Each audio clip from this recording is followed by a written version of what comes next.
এবারের পহেলা বৈশাখ ছিল চট্টগ্রাম কেন্দ্রীয় কারাগারে থাকা বন্দীদের জন্য সম্পূর্ণ ভিন্ন একটি দিন।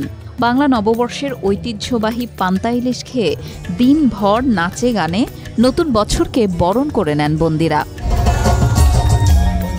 সকালে পান্তা ইলিশের পাশাপাশি কারাগারগুলোতে দুপুরে ও রাতের খাবারের ছিল মুরগির রোস্ট, পোলাও, মিষ্টি, কোথাও কোথাও গরুর মাংসও রাখা হয়েছিল।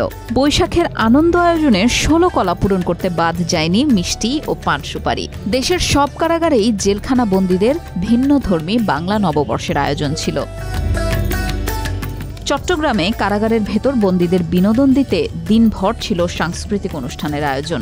এ সময় বন্দীদের নিজস্ব একটি শিল্পী দল গান পরিবেশন করে, আবার বাইরে থেকে আসা শিল্পীরাও মাতিয়ে রেখেছিল সারাদিন।